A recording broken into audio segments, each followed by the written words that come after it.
Well, welcome to today's episode, everybody. Today, we've got a super exciting guest, Jared Tang.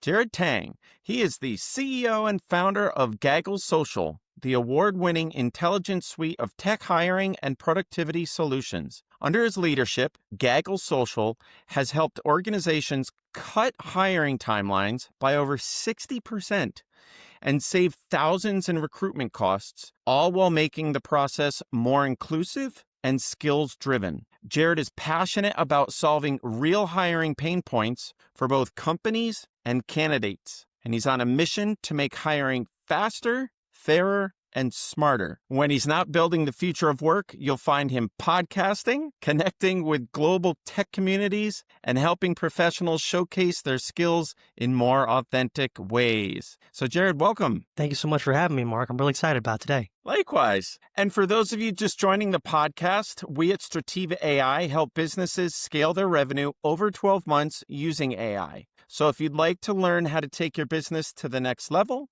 be sure to stick around for future episodes or just drop the word DM growth into the chat here and we'll follow up with a growth consultation for you guys. So Jared, can you tell us a bit more about your history and what got you to where you're at with Gaggle? Absolutely. So my background is primarily in marketing, communications, operations, and technology recruitment. I spent some time at a tech recruitment firm that focused on a financial technology known as NetSuite, and one that holds a very big place in my heart now, but it was an awesome experience and I learned a lot. And at the time, when Gaggle came into my mind, I had a bunch of contracts open. I was doing really well. And, okay. And when was this? When did it This was come into your mind?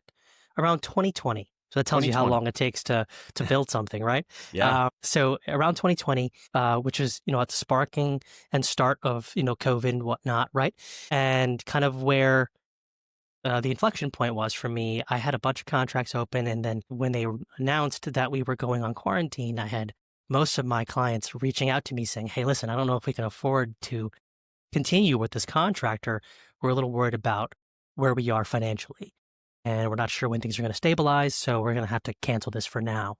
And it all kind of happened, one after another throughout the day. And then I was working, with the contractor that was my best at the time. And he and I were talking. He was like, there's got to be a better way. And I was like, I'm already thinking about one.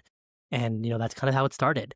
It really became an obsession of mine to work on, to think about, to find out ways to fix the current challenges that people are facing, from levels of how expensive it is to do hiring in general, let alone working with a recruiter that is usually brought into the fray after you've spent too much time already sourcing, then actually going through and sifting through all of those resumes and, seeing that there's 500 or so folks in there looking for work, but maybe between 0.5 to 1% is actually an okay fit, not even a good fit, right?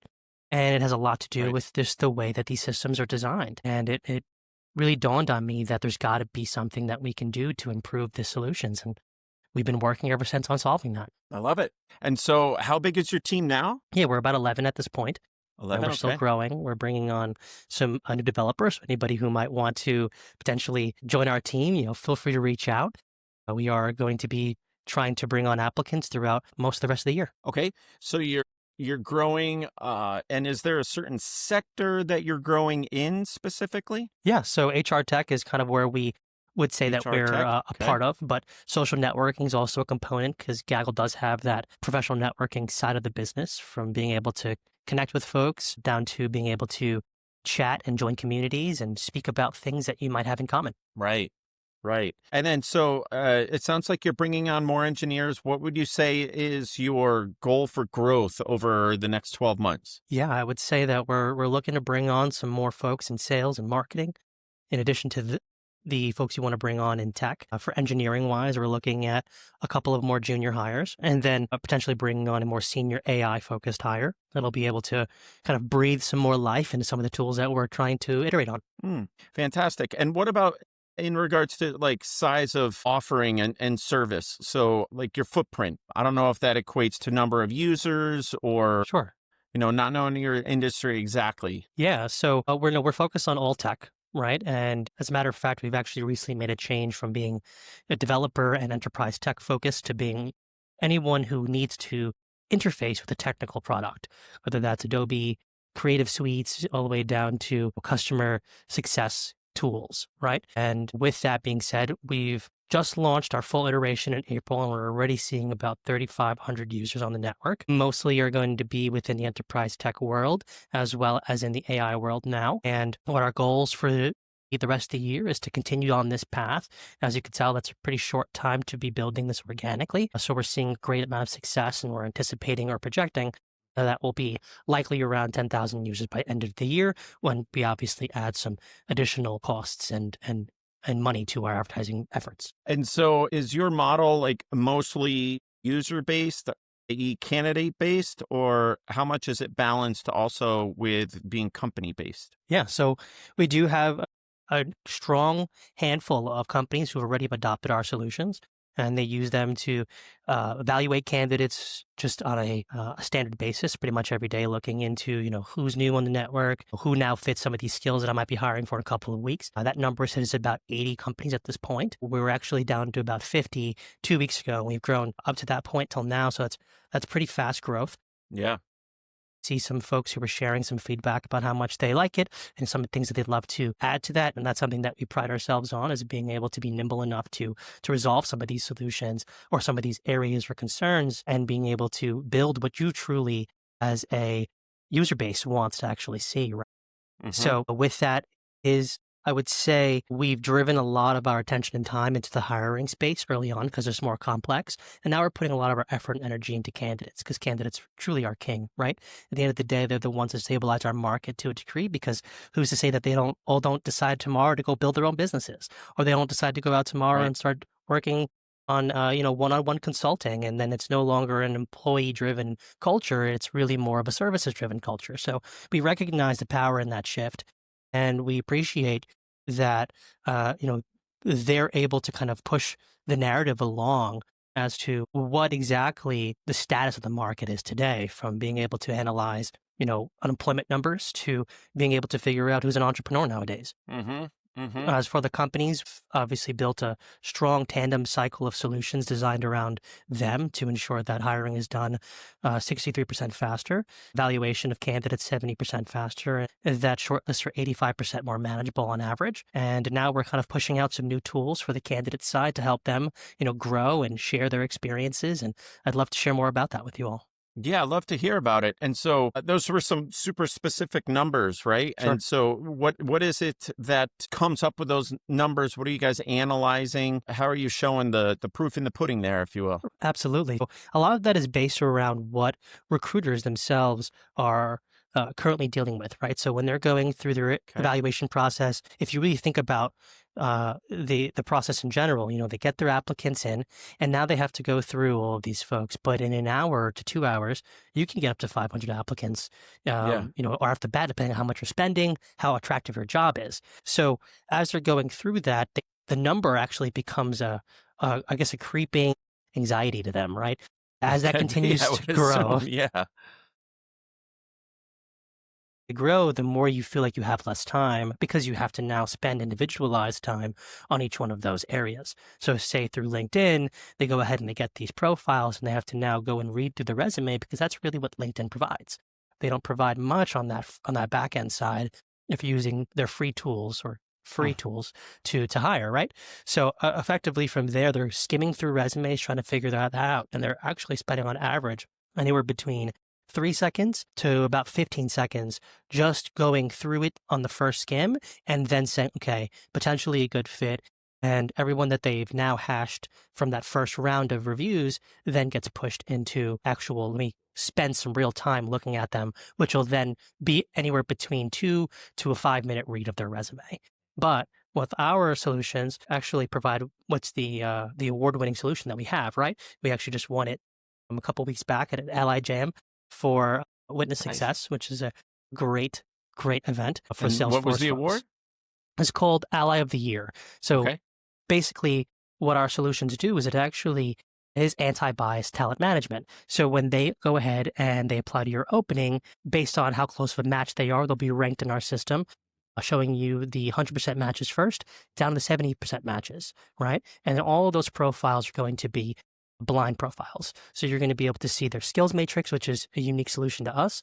And that provides you a very quick review. So that substitutes that first initial skim that hiring teams are looking through in that resume before they're saying maybe a good fit, maybe not a good fit, right?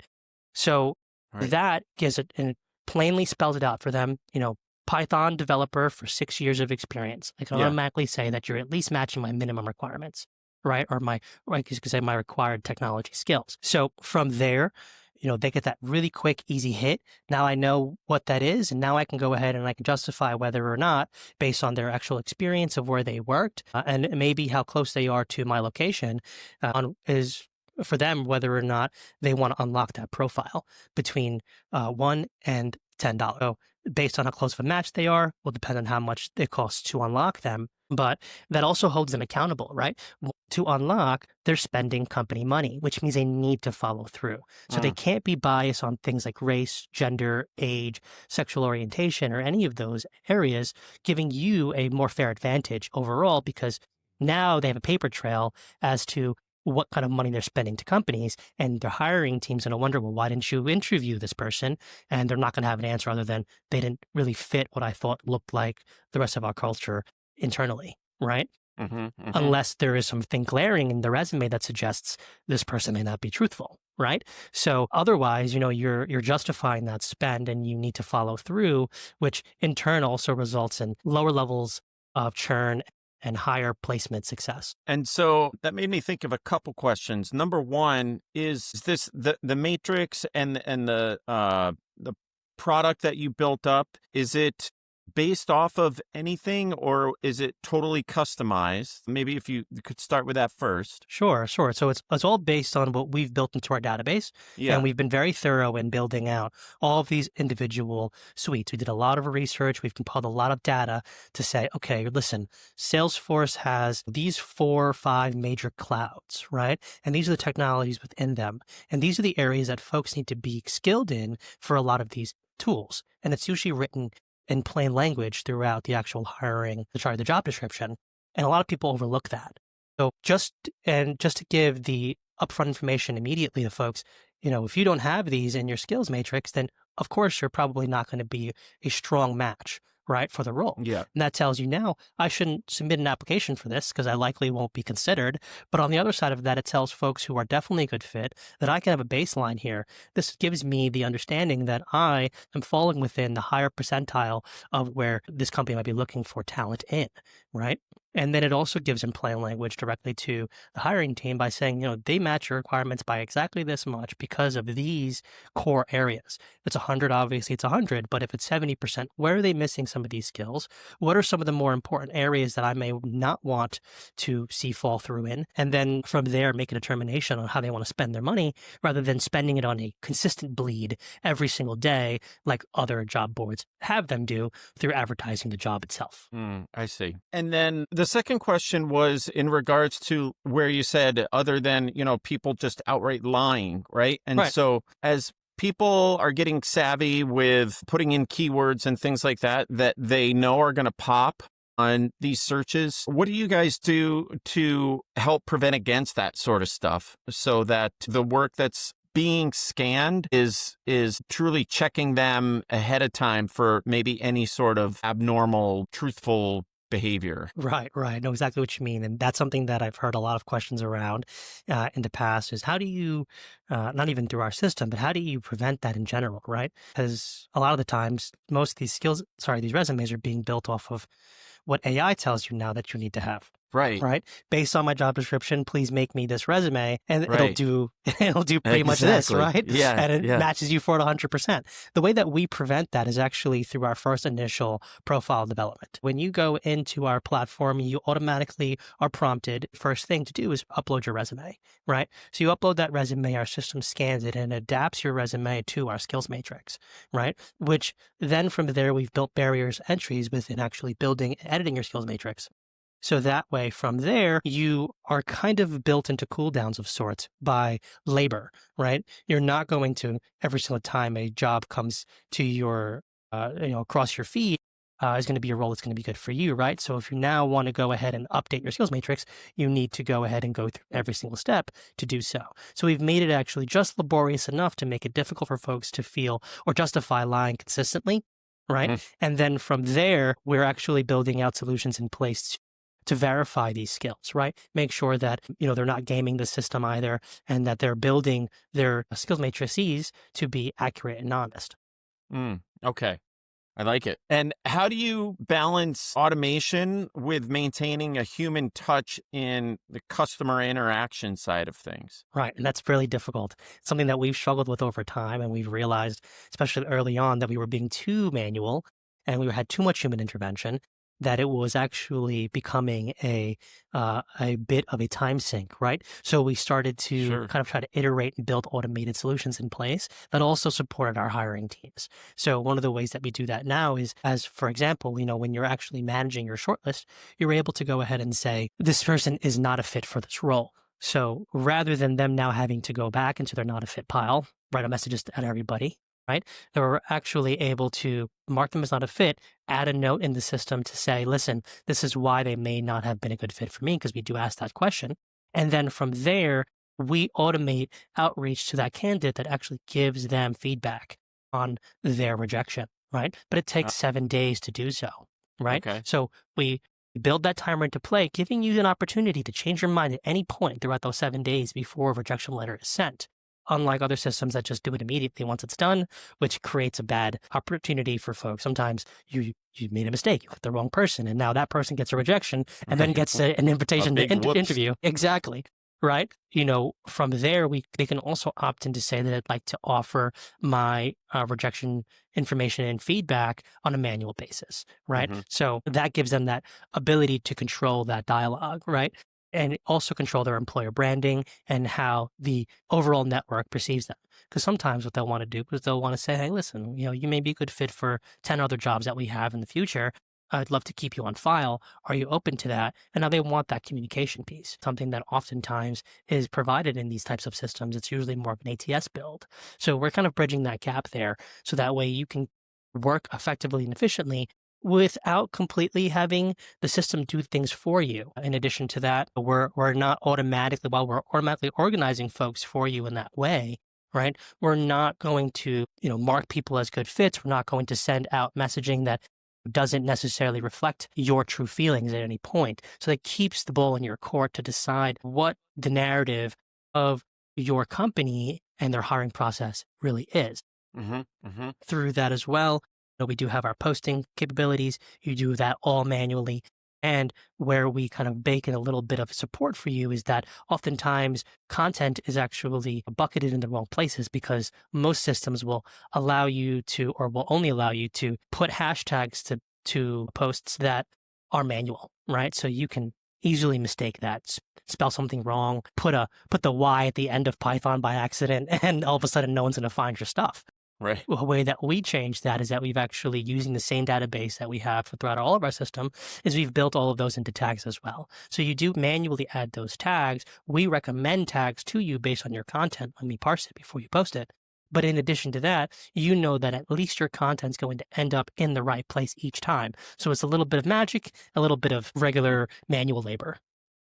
Nice. And the magic part, when you were talking about the continued conversations, say it wasn't like a hire on that first time, the communications and everything are kind of like going into notes, but then beyond both the company and the candidate having access to those communications, is your system also kind of cataloging that and remembering that communication sequence for the future as well, to maybe try to, pinpoint a better match or something of the sort? Absolutely. And when it's reviewing that, it's actually taking those profiles in consideration.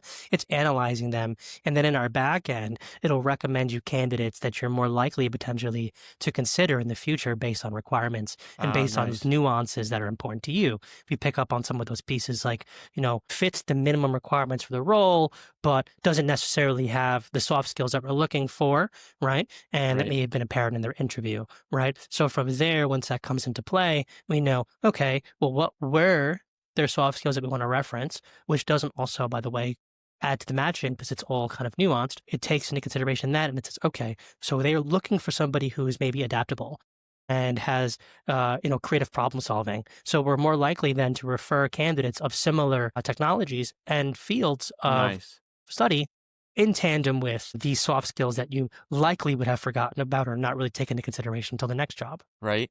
I love it. Oh, that's fantastic. What a Thank you. great service you guys have. Oh, I appreciate that. It's been Yeah. Yeah, I was thinking the other night at, I don't know, I was just doing dishes or something, right? And I'm like, man, there's all this stuff going on with my business. And so I was saying to myself, I know that there's people that are just vibe coding these days and making their own apps. And I know that there's things like Whisper out there and stuff like that. But I thought that it would be just like so cool to kind of have my own assistant always there listening. I have got a couple different AI agents that I've, put into place for myself, but one to kind of be alongside me all the time. And I know that you guys have developed a product that sounds very similar to that, right? And to have that sort of person in on your team right alongside with you. So what does that look like for you guys? Yeah, so we have what we just recently built out, which was it's Wingman. And Wingman is part of Wingman. our Talent Plus subscription. And basically what it does is it allows candidates to kind of manage their entire job seeking process, right? From start to finish. And they're able to track roles from any job board, any network on the market today that's posting jobs directly by using our Chrome extension, which ties back to our system. And Interesting. So you've made yeah, an extension. So they're doing their own searches on various different platforms, but the exactly, extension is seeing their behavior on said platforms, right? exactly. Do I follow? And then what? Exactly. And then from there, you're able to say, okay, well, I'm on this page, right? I've submitted this application or I'm submitting this application, and you're able to open up that extension and you're able to see all of the information that you normally put into these various external sites, like, that take you 20, 30 minutes to build. We're reducing that down by up to 43% faster. So you're able to kind of copy and paste. It's listening to and reading what you normally would respond to these things as well. So that way Okay. you can build your profile out more and then recommend that same information to you as you continue down your path for other jobs in the future, right? So it learns as it works with you, right? And, it's very simple. It looks at what's the field requirements versus what's, on your data, extension data. And then you're pressing tab to accept recommendations and suggestions, and you're pressing shift to cycle through things, right? Because sometimes Huh. AI doesn't get it all right? But then it'll go ahead and it'll say, okay, well, let's reframe this. What we have here, analyzing the system, analyzing the page, and in seconds it spits out a new recommendation for you, right? And then as you apply, you take that URL from the job, you put Okay. that into your extension, and then that tracks it directly into Gaggle Social. So that way you have one interface for all Oh, jobs wow. applied to across every network and every external site that you've been to. And it learns from you as well. So that way it can recommend you similar jobs from our network in the future based on what you're most likely to apply to and based on what you are a closest match for. Fantastic. That's such a cool feature. And so I Thank think you. you mentioned that was like a part of Google Plus or something. Sorry, Gaggle or what? Yeah, Talent Plus. What do your tiers look like? What's involved, and Yeah. where does that So one come in? that The is a Wingman. single subscription Okay. option. From there, what they're able to do is actually it's going to cost them $5.99 to start for our first couple of months of having it out there. And then we're going to probably adjust prices based on what we're seeing, right? They may be lower, or, we may find that we want to add some more tools into there because it's necessary and we have to justify a second tier for that as well. Okay. So But this is in effectively, rollout then. yes, this is in the process of rollout. Nice. But it is something that is currently being tested actively with our existing user base. So it's something that we are very proud of and we're very excited to see expand and build. We're Yeah. looking at ways that we can make it even easier to review some of these things, keep yourself on track a little bit better. We already are giving them the ability to change the status of each job so that we know when it's time to follow up with them. We can recommend that for them. We can remind them to, put in any notes related to the job description itself based on, this was your next step. So what's next for you to do is to put in some notes onto That's so cool. who's the right person to talk to, what we spoke about last, all those Right. different things. Recall that information before your next interview and then do better the next time around. Yeah. Oh, that's fantastic. What a great organizational tool you've put together. Thank you. Thank you. Yeah. And what about internally in your own processes? Do you guys have, or you personally have any workflows or agents or automations that you've put together, maybe on par with Wingman or something different entirely? No, but I'm working on something right now. So, you mentioned earlier about the data aspect of things, like how do we access all these data? How do we put out the right stuff? And that's effectively a big challenge when it comes to this kind of data management. A lot of people would say, well, that's way too much manual labor for you to do. And that's the beauty of AI now, right? Right. It's not when you can build an agent that actually allows you to scan and scrape the web for any type of update that's being done to any of these systems. So that way we don't have to constantly Google every morning, what did SAP put out new next? Or what was the most recent release of Acumatica looking like, right? Or how did Python change its code in its recent release, right? And instead, we can go ahead and have that scraped, and we can evaluate that and do more research as we find it, rather than sitting there searching through each and every technology on the market. It'll tell us when the technologies are being updated just based on the criteria that we've pretty much put into play. So that workflow is going to be a huge time saver, because I can't tell you how long it took us to build what we have today. It was, like I said, it's been a while to build it. So Yeah, it's one of those moments that you look back at and you're like, wow, it's been a long time. I And know. a lot of it was collecting data, doing research, doing surveys, doing polls, trying to figure out the best fit for things and trying to iterate from there. Nice, nice. I think I saw Neil Patel on podcast on the DOAC podcast recently or Okay. something. If you're familiar with him, Yes, do you know his site Answer the Public? I do. It's huge for SEO. There you go. Yeah. I was wondering if you put that in your loop to kind of do the crawling out there for trends and things like that. That's actually a great idea, Mark. And you know what? You just gave me a new thing to kind of try to feed the system and figure out where we can continuously build around what people are searching most often, because that tells you not only what is new and what's changing, but also what folks are most interested in, so that way we can appeal to the masses a little bit easier. Yeah. There you go. I love that. Yeah. Love it.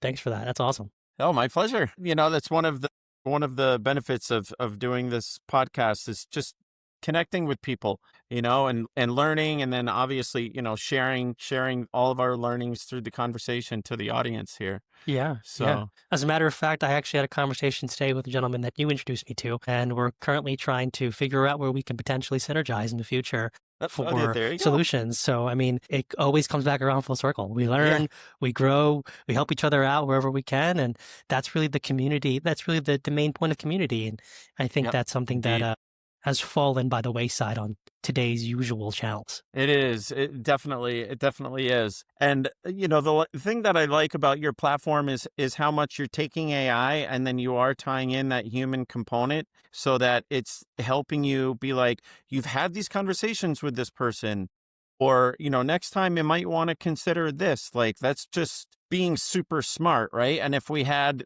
I guess if the world wasn't so sped up and as fast as it is, right? Right. If it was easier for us to stay more organized, then it would just be a slower pace. And, Yeah. we'd probably, it's like what life was back in the old days, I guess, right? But these Right. days, really having these tools like yours is absolutely key in order for us to individually put our best foot forward so that we're making as big an impact as possible. Yeah. And I really appreciate that thought, because to us, I mean, it was never about, as you could tell, right? I mean, our focus is hiring. I mean, and it's a human capital thing, right? It Yep. was never about making it so easy that you just can go on autopilot, because that's not how Right. the job search is. And you see so many different Yeah, and even solutions if today for then that. the wrong candidate might get hired because of that, and Happens then every it's day. just everyone's a waste of time because they don't even make their first 3 months. Happens every day, right? I mean, on the Yeah, hiring side of things, ATS systems are auto rejecting folks. I mean, not too long ago, Workday got into a lawsuit because they found out that there was ageism bias in their AI systems, and they had no idea. yeah. And Wow. then there's these other tools that are quote unquote massively applying for you using AI just based on what you have. They'll auto apply to all these jobs for you. But when you do look back under the hood, you recognize, well, I'm not an operations analyst, right? Yeah, I'm not a warehouse specialist, right? How is this happening? And it's really just massive applying to not always the right jobs, and putting you forward for roles that you've probably never would have considered in your life because they're not up your alley or on your wheelhouse. You're getting rejection letters from things that you didn't even know right. you applied to. You're getting invitations to interview for jobs that are well under your skill level, and it's creating disarray. Yeah. Right. And Jared, can you share any lessons learned from your process of putting the company together, putting your latest part of it together in Wingman, right? Where for you've had any challenges or setbacks because of integrating the AI or the workflows or what have you, right? And so what maybe have been some lessons learned from those hardships that you've overcome? Absolutely. Well, I can start off by saying that starting a business is a whole lot more work than it sounds like on TV, right? It is long hours and late nights and and early mornings. A lot of folks recognize that from the get, but they think I have unlimited gas in the tank. And it's because you've never had to do these things before, right? You never had to be up that long. You never had to try to cram in. Most folks are in the process of building their businesses usually when they have a full-time job. You never had to Right. end a meeting at 11:45 from your 9 to 5 to run to the coffee shop to have a quick conversation with a potential client at 12 and, wait in line and sit there struggling and worrying, oh no, what's going to happen? So how am I going to make it there on time? Because I haven't sat down yet and I have to order still. And I think the best advice I can give there is pacing yourself. Pacing yourself so you don't run out of gas. One thing that's really important is not burning out, and you will burn out. It's just how it works. But not burning out is, I think, the most important piece of advice that I've followed recently. And it actually came from somebody that's no longer with our organization, but he's still a good friend. And he said, listen, you're burning the candles at both ends, man. I see you're up on Slack at, way before everybody else, and you're getting off of Slack way before everybody else. You can't spend too much time there. And I'm like, oh, don't worry about it. I'll be fine. And then burnout hit me, and then I felt like I had the flu. And then, I was like, oh, I need to relax for a little bit. It took a week to just kind of collect myself. And luckily I had some very supportive team members who were already working hard at everything. Lo and behold, it happened again, but this time it was harder to get back on the wagon. And then I realized that it's not a cyclical process. It actually advances. Each time that you burn out harder the next time, and it's harder to get back motivated the next time after that, right? Even if you're seeing success, it's difficult to keep that energy going.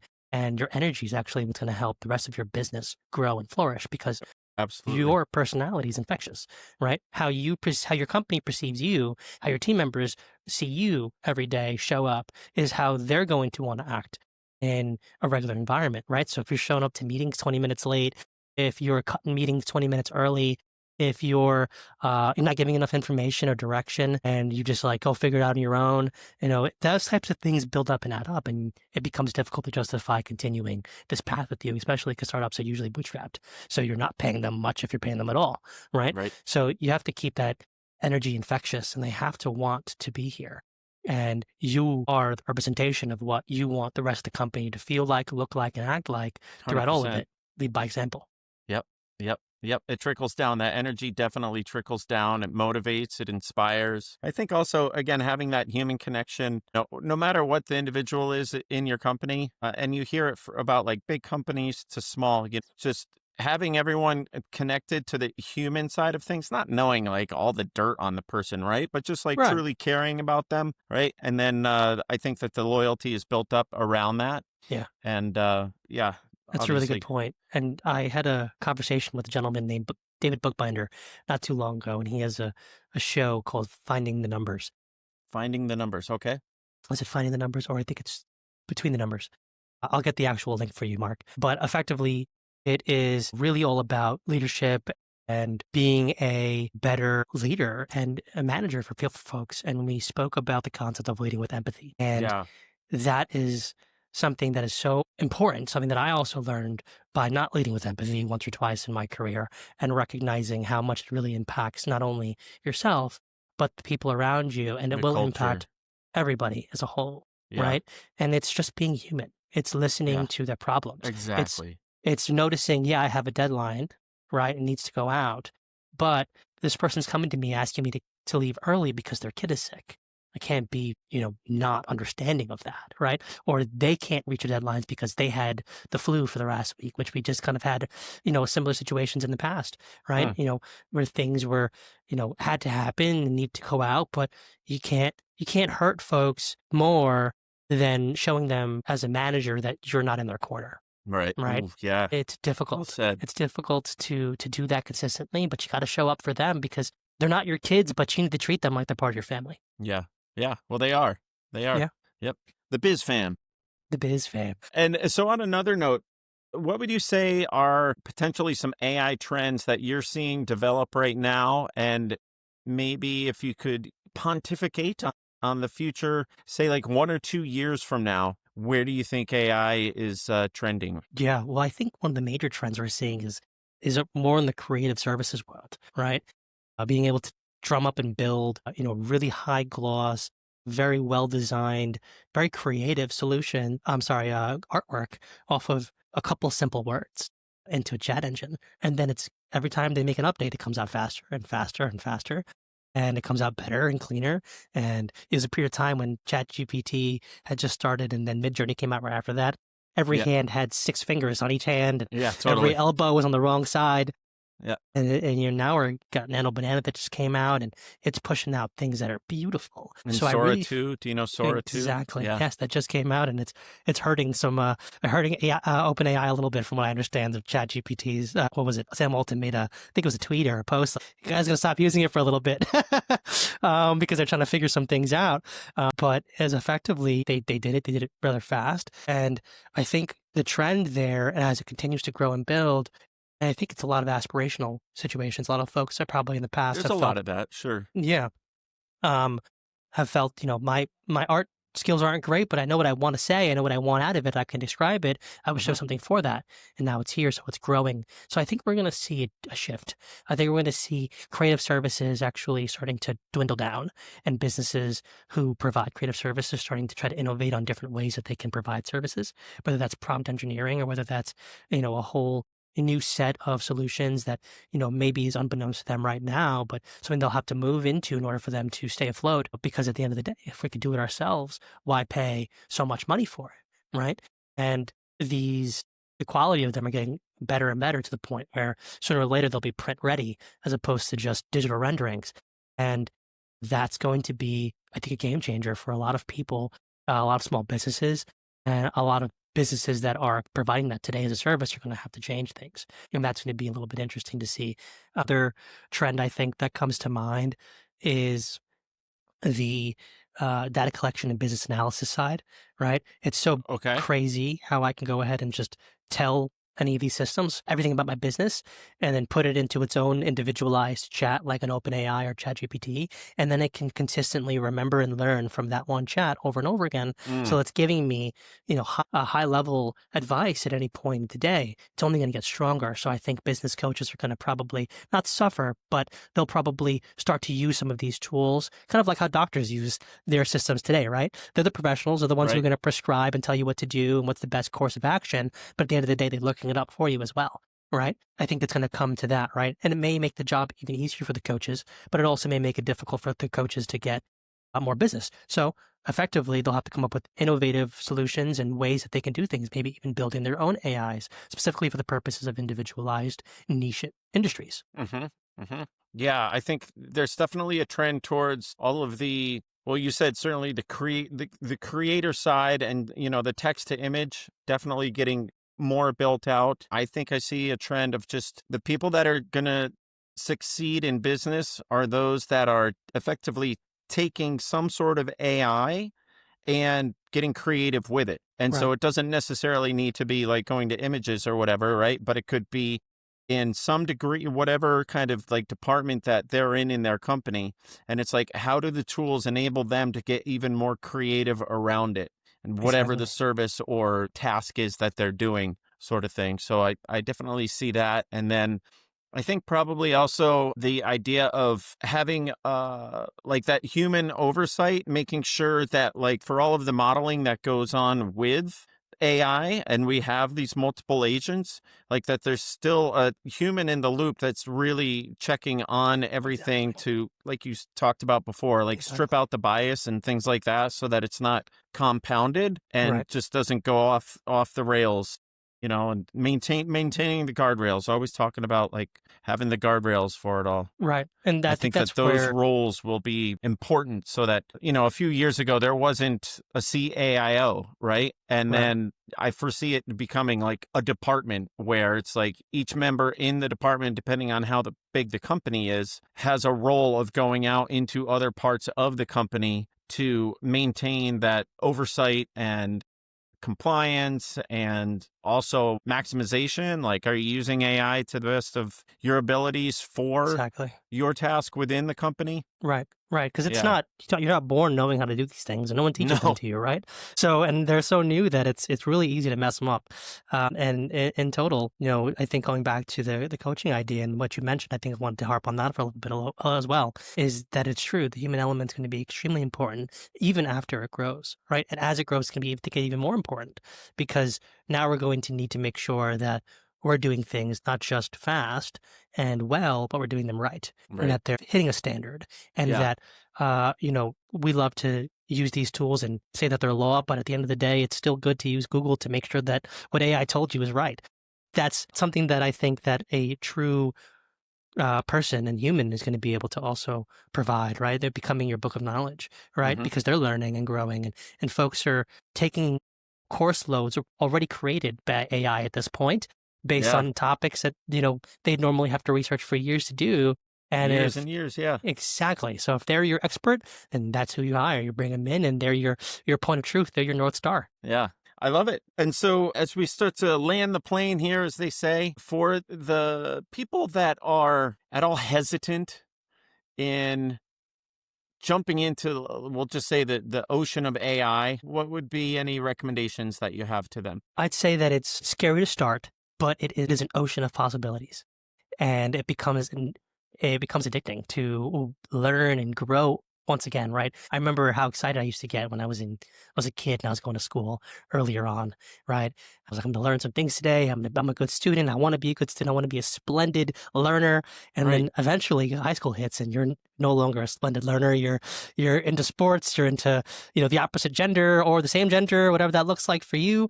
And you have your different priorities. And then you kind of forget that path until you get to college. And then that goes away Yeah. after some time, right? You start to realize, yeah, I'm always learning, but I'm always learning passively, and you lose that spark for doing so. This creates that opportunity again, right? This builds a whole Absolutely. new opportunity for you to learn, for you to expand your knowledge, become an expert just about anything you want to get without having to spend 60, 70, $80,000 a year on school, Right. right? How Right. Go beautiful is to some that? crazy adult ed, post grad, tens of thousands of dollars. Yeah. Exactly. And when you can learn it, and you know what, you won't have a degree that says it, that you went there and learned that stuff, but you know that you know it, right? Yeah. And as And you're long as you able to keep put your it into information play. current, exactly, and you're able to use it. As long as you keep your information current, you can use it for tomorrow. Yep. Yep. And verify it. But yeah, I like what you said there, because it's an example of always be learning. And I saw, where was it? Over the weekend, I saw on PBS, there was a woman basically saying how there was a gentleman who had Alzheimer's. And this was ringing really true to me because I lost my mom from Alzheimer's. I'm sorry to hear that. Thanks. And the woman speaking the story of this gentleman, he had Alzheimer's, and she was saying how actually he didn't really present with having Alzheimer's because when he first started to see the signs of it, he took the steps to always be learning. And so for him, he took up the banjo. Well, first it was the mandolin and then the banjo, Wow. and then he formed this little singing and music group. Wow. And so his desire to always be learning gave his brain the cognitive, the new neural pathways that what was being calcified and with plaque, everything in the buildup that makes the disease physical in the brain, that just wasn't being prevalent in his normal I don't even want to say 9 to 5, I mean, it's normal life, right? Right, right. Because of his continual learning. And Wow. so it's really interesting of just how much the challenge here for people in using AI, I believe, is to use it as a cognitive upgrade, and that those people that are using it and afraid of it, think of it more like a cognitive offloading. It's like, well, this has done the work for me. This can Right. build up my resume for me, and it can say all the, great things that I'm trying to get this job for, but I might not be totally qualified for, right? Like all because they're, not being authentic to themselves and wanting to use the tool accurately. But point being there that the AI can really help people learn about Wow. so many things about their life, their business, and different, pathways can be formed within their own brain, within their own life, their family, their community, their company, and therefore just the collective good is really impacted because of it. That's really awesome. Never think about, well, it's not that you never think about it, but it's because so many people take thinking and your brain for granted, right? You don't really constitute, even though it is, the brain is a muscle that can be worked out. Yeah. Oh, And 100%. Yeah. consistently removing things like plaque as long as you're continuously working it, right?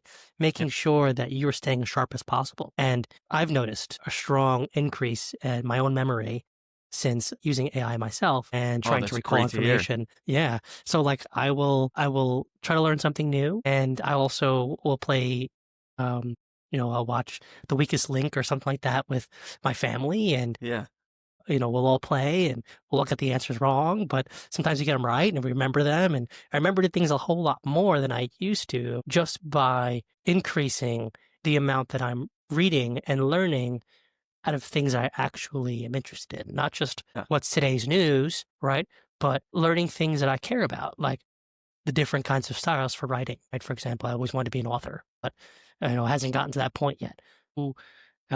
Teach me how to write better, right? Take my writing, make me a course load based on how I can improve over time, right? And then expand upon that. It's wonderful because so many folks have said in the past, the internet's at your disposal, you have everything that you need, but it always felt a little stunted. And now it feels like we pulled the brakes, right? Now you can learn anything that you want, and you don't have to worry about the ads that you find, about the blog post that might be a Yeah, little there you bit go. swayed to one side or Right. self-serving. It's all about what I asked. It's what I wanted to begin with. I love it. What an age we're in, right? Right. Yeah, It's changing rapidly. I can't wait it to see really where it is. is even next year, a little long, 5 years from now. I know it seems like it's such a cliche thing to say, but like the time really seems like it's speeding up. Yes. Well, we're having fun, right? In our Yeah. own ways. Well, thank you so much for being here today, Jared. When people want to slow down and learn a bit from you, how can they find you online? Yeah. So I can be found on LinkedIn. A simple Jared Tang is searchable there. You can find me on Gaggle Social as well if you're in the tech space. Pretty active in my own community.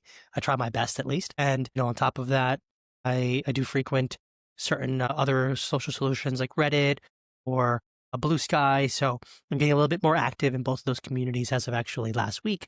I'll be started creating some things that I want to talk about and some things I want to start spreading some content on. So I'm looking forward to having any questions come by me and see where I can help support others. Oh, nice. Fantastic. All right, Jared. Well, thanks again, and we'll talk Thanks soon. for having me, Mark. I really appreciate it. It was a great time. Make a great day. You too. Bye. All right, we'll edit the rest out. That was fun. Awesome. That was fun. I had a great time. Yeah. You have a great speaking voice, so you're So do you. perfect. Thank you. I've definitely, when I first started trying to podcast early on, When was that? that was, I tried to make a YouTube channel when I was younger, and Okay.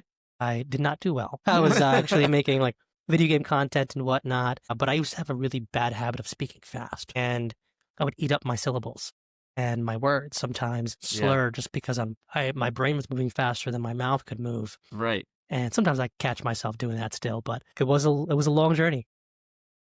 Yeah, well, we definitely do think, and we can process faster, as you know, than what we speak. So Right. I feel your pain there for sure. Because sometimes with people, I'm just like, I already get what you're saying. Like, will you move on? Yes. Just It's finish the like- sentence. Right. Sometimes I'm like, why can I only text this Audible book? Yes. You That's know? so funny. No, I know exactly what you mean. My fiance strictly watches. Oh, congrats. Thank you. She strictly watches TV on 2 times speed when she's working, because she's like, she'll listen TV? to Wow. she'll like listen to like something on the background or like Oh, a like podcast YouTube or that's something, streaming. or like actual TV? Yeah, sometimes like actual TV, depends on what it is. Yeah. But anything, for that matter, if she needs the sound, But then she'll be able to tell me, I saw a video today that X, Y, and Z, this happened. And I'm like, and then one time, and she works for Gaggle as well. One time we had a working session and she forgot her headphones. So I'd actually never really, she worked with headphones in, so I never really knew what she was listening to. I was thought it was music. Right. And she forgot, and she was like, "Would you mind if I played my podcast?" And I was like, "Oh, sure." And she had like downloaded it and then like 2x'd it, and it was incredible. I couldn't understand a word they were saying because I was fast. It was so fast, and Yeah. The sound of me typing and the focus that I'm putting into it. And I'm like, "How are you processing?" And I'm like, "Can you even understand what they're saying?" And she was like, "Yeah, he just said X, Y, and Z." And I was like, "Okay, cool." As long as you get it. Right. I knew I liked you. I'm marrying you for a reason. Yes. Because You're she's definitely smarter than me. Yeah, she's definitely wicked smart. I say that to her every day. You're way smarter than me. But she also makes fun of me for being the only. She goes, "You're the only person I know who owns a tech business who doesn't know how to use his iPhone." Well, it's like our brain. There's so many features in it that we just don't use. Yes, they're just kind of in the background. I just found out the other day that there is like a new transcription tool, I guess, in the iPhone. From what I understand, I think it's a new transcription tool, or it's like you're able to record and then export the recording for AI. From what I understand, it's pretty interesting to hear. And basically, take that information, because she just paid money for this AI like tool, effectively records for all conversations, and then it gives you a transcription of the day, like a breakdown of the day. And she was like, "I just found like it was on my phone." I was like, "So you waited, weeks for this to come to you because it was in beta. It wasn't released yet, and they were behind on manufacturing." And she was like, "I waited weeks for this, and in reality, I could have used my phone the whole time." Interesting. Wow. I'm like, wow. Yeah, especially because it sounds like it's such a sort of omnipresent thing. It's always there with you and able to listen in. Kind of creepy. Kind of cool. Bit. Yep. Yeah, I know. I think that Apple will be back to the swing of things when they kind of up-level their Siri, because right now Siri is just so basic, but it's like, just make it current these days, Yeah, it is odd. Yeah, they were the first, AI, not AI, but first assistant that could actually provided things, at a handheld level. Yeah. At least from what I understand. And now when I try to use Siri, it asks me if I want to use ChatGPT. Really? Oh, God. Yeah, they really got to get clued in. Yes, exactly. I was like, wow, you guys you gotta get current. Yeah. You're using someone else's tool to support your existing tool, which you definitely have the means to make better. Yeah. Oh, it's funny you say that, because we have a tool that we can use, but you have to like consciously turn it on. It's not always like on your phone, right? Right. And so where it's a sales call analyzer, right? And so we can take it and we can put it into, like, we can take a transcript and we can put it into the analyzer, and then it'll come back with a bunch of feedback. So like, I was wondering like how big your sales force is and what you do to train them, because like what your wife is doing into the phone, awesome. Like we have a tool for that. And then there's also a version of it that's rolling out shortly, which is going to be live. So I don't know how large your sales team is, or, what they do on training, but maybe you'll be interested in either one of that, because anyone can take a transcript and like put it into GPT, right? Right. But the dev team has just taken it to that other level, such that it's trained on anything that it knows about you and the client ahead of time. Okay. And then after that, it's analyzing everything and it's putting it into perspective of the client's company, and then also like what your services are, right? Wow. And then, like I said, and then there's the live version that's coming out. So yeah, anyway, that's one example of... I'm one of two. What's that? I'm only one of two folks, and the second person who does sales at the organization is maybe a month into... This is his third week. This is his third week, so we're going to be trying to scale soon, so that might be something I'm chewing your ear on a little bit, trying to figure out how that works. I would definitely be interested in testing that out. Yeah. Happy to connect on that. And then anything else too, like on the biz dev side or whatever. Like we were talking about Sora 2, and I use HeyGen, and like how that could be something. Like some people are going into just that as a service these days. So when you were talking about the text to image sort of thing, I think that you nailed it on the spot. Creativity that's allowing companies to help get their brand out there. So brand is a little different than doing something that's AI related for sales and lead gen, right? Because it's branding. It doesn't lead to a measurable growth as much as like helping with sales or lead gen or that sort of stuff. Right. But all of this stuff is things that we do. So yeah, like let's further the conversation so we could see exactly what might interest you. And because we do some things exactly like that. That's awesome. No, definitely interested in checking those out because any way that I can improve our workflow now. I mean, I'm heading up our sales. I'm also doing all of our graphics. And I was thinking today, I'm looking at our go-to-market strategy and we're kind of up on the 8 ball on building some things out because I've been busy. And I'm like, man, I wish I had like 3 more of me. So you're marketing also? Yeah. I'm Chief Everything Officer. Okay. All of our team members are in tech. We brought in a head of growth, so he's still getting up to speed, but we still had some tools to obviously launch and didn't want him to stop his learning to help us with this flow. So he's interjected a little bit into there, but mostly it's been, myself ideating and building content around it. And then my fiance is in marketing, so she's helping me with the graphics and the copywriting and the company, captioning. No, Gaggle. Okay. Yeah, she's working for Gaggle, but she also has a 9-to-5 too. So she works for a law firm where she handles administrative duties and warrants for real estate. Nice. Okay. Yeah. Okay. So you were saying you're mostly sales, but when you were saying that you were coming up with content or something, that made me think that you're like all marketing too, but you have at least her helping you in your marketing. She kind of takes the vision that I'm bringing to the fray, and she's helping to pop out some of the stuff. Nice. So she's brilliant with the planning of things, and how people want to be spoken to and what they want to hear. I'm really more on the design side and the sales side, right? So while I'm kind of giving the sign-offs and I'm building a lot of the content around it, she's like, okay, well, it has to go out this day at this time because X, Y, and Z. It's got to be focused on this because of this psychological trigger. So she's technically the brains behind it. I'm like, okay, well, what does this psychological trigger really want to see? Okay, well, they want to brand awareness and they want to feel good. So, okay, let's make something happy here. And then I'm kind of just form fitting it to that. She ends up being the final approver technically because I'm like, I'll do all of it and I'll set it all up. And while I can easily just go ahead and say, okay, this is where we're going, I'm like, what do you think of this? Nice. Sounds like you guys are quite the power couple. Yeah, we're a little bit of a team there, and honestly, I feel like it's gotten us, since bringing her into the business, kind of gotten us even closer because a lot of people have a hard time working with family, but we're able to be best friends at the same time. That's great. That's really important too. Separate that out. Yeah. Yeah, I was going to say, well, I'd love to learn a little bit more about the tools you're working on. I mean, is there like a website that I can go to that's got all of them kind of put in together, or are they kind of all sprung out across different things?